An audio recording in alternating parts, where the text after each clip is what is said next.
Friends, अगर आपका बच्चा दूध पीते पीते सो जा रहा है, उसका पेट नहीं भर रहा है, आपको लग रहा है उसका पेट नहीं भर रहा है, या फिर उसको सही से तरीके से आप दूध पिला रहे हो या नहीं पिला रहे हो, ये सारे डाउट्स इस वीडियो में कवर करूंगी।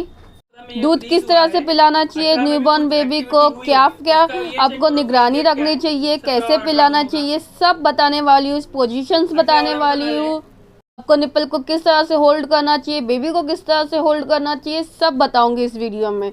हाय फ्रेंड्स, मैं हूँ प्रीति और आप सभी का पीयू प्रिंस वर्ल्ड में स्वागत है। आशा करती हूँ आज का दिन आपका शुभ बीता होगा। आपको सारी जानकारी इस वीडियो में मिलने वाली है, इसलिए अंत तक बने रहिएगा। अगर आप मेरे चैनल पर नए हैं, पहली बार मेरा चैनल देख रहे हैं, तो प्लीज़ इसे लाइक, शेयर और सब्सक्राइब जरूर कीजिएगा। तो चलिए वीडियो शुरू करते हैं। फ्रेंड्स, वीडियो को अंत तक ज़रूर देखिएगा। अंत में आपको डेमोन्स्ट्रेशन के थ्रू बताऊंगी किस तरह से ब्रेस्ट फीड करवाना चाहिए और किस तरह से आपको सारी चीज़ें करनी चाहिए। डियर मदर, ये जो ब्रेस्ट फीडिंग एक्सपीरियंस है ना, ये एक आर्ट है। आप जितने अच्छी तरीके से इसे करोगे उतना अच्छा आपको लगेगा और आपके बच्चे को भी अच्छा लगेगा।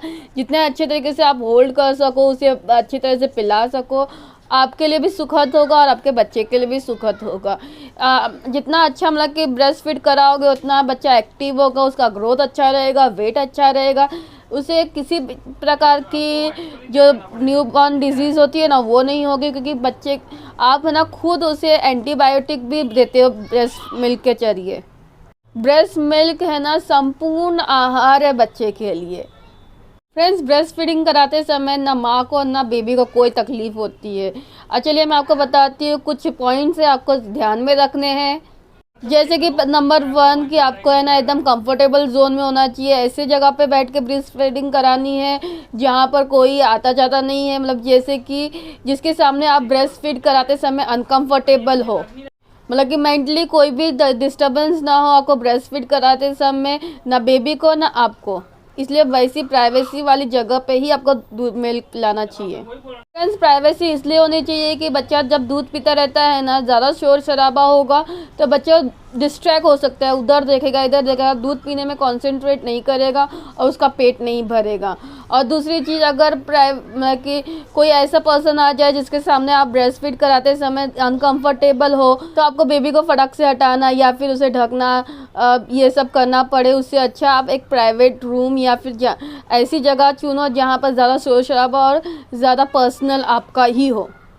सेकेंड थिंग ये है कि कई बार माँ ये सोचती है कि जब मेरा मिल्क है बच्चे के लिए पूरा है हो रहा है या नहीं, या फिर उसे कम तो नहीं पड़ रहा है, उसका पेट भर रहा है या नहीं।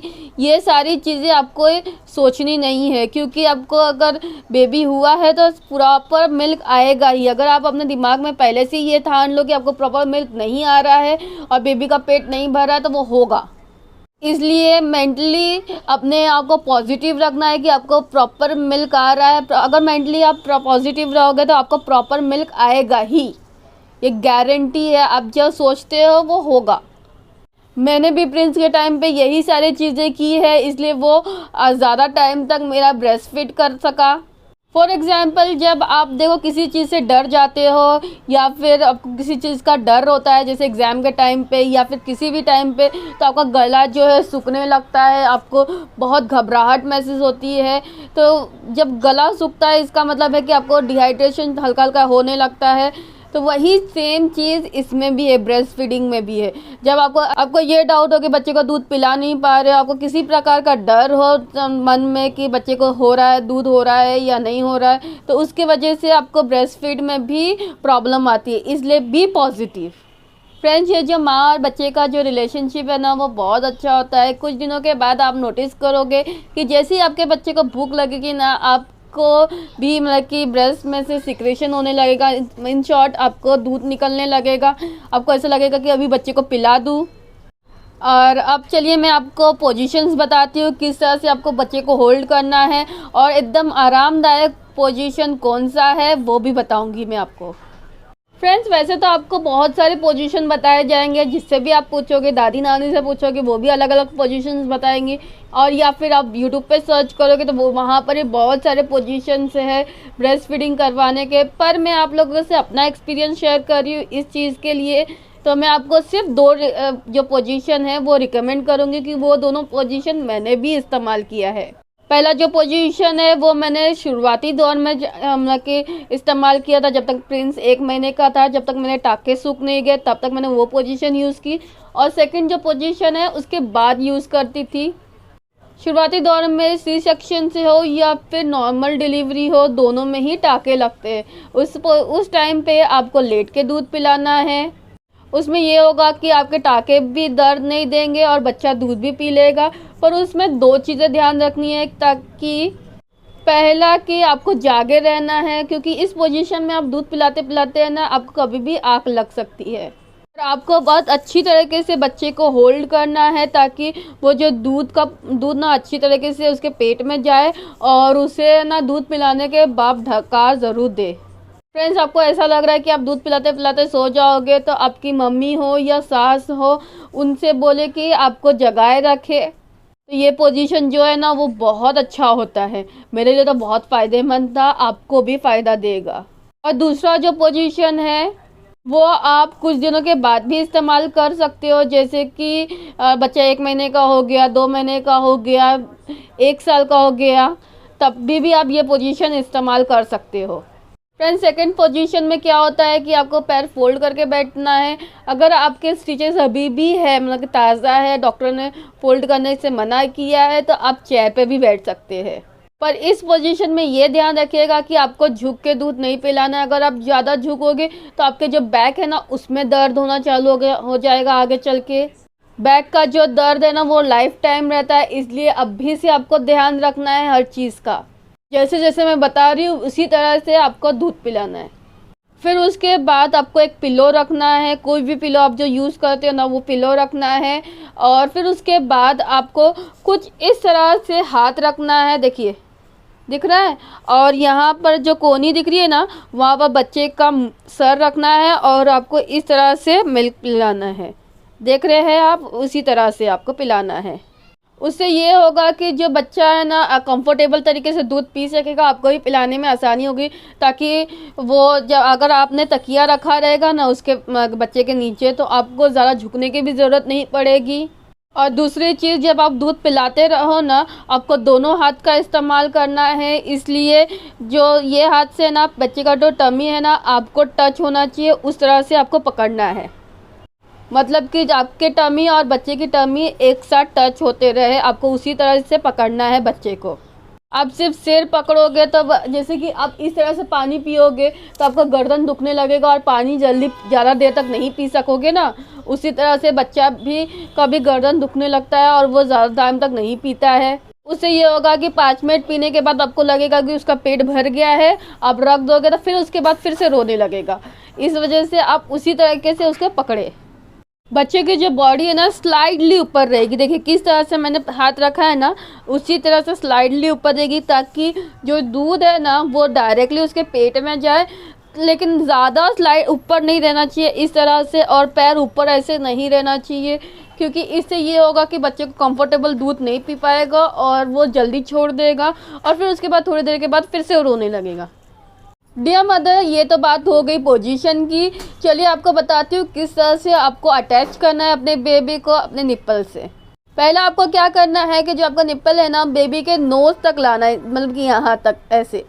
तो उससे ये होगा कि जो बेबी है ना अपना बड़ा मुंह खोले ऐसे आ करके। अगर आप ऐसे डायरेक्टली मुंह में डालोगे ना वो छोटा सा मुंह खोलेगा और आपके जो निप्पल है वही कुछ ही जा पाएंगे उसके मुँह में। दिखाती हूँ आपको, वो देखिए किस तरह से आपको वो जो आपका निप्पल है ना बेबी के नोज़ के यहाँ पर कैसे रखना है वो दिखाएगा। जो मैं कहने की कोशिश कर रही हूँ ना आप क्लियरली समझ पाओगे इस पिक के ज़रिए। जिस तरह से निप्पल बेबी के नोज़ के करीब है ना उसी तरह से आपको भी करना है। अब मैं आपको बताऊँगी कि आपके निप्पल्स को किस तरह से पकड़ना है ब्रेस्ट फीडिंग के टाइम पे। ये जो 3 हाथ दिख रहा है ना उंगली, वो है ना ब्रेस्ट के नीचे जाएगी और ये निप्पल के ऊपर जाएगी, ताकि इससे ये होगा कि जो आपका ब्रेस्ट है ना बच्चे के मुंह पे नहीं आएगा, उसके ऊपर भार नहीं पड़ेगा। चाहे जिस पोजीशन में आप पिलाओ आपको मतलब कि इसी तरह से पिलाना है।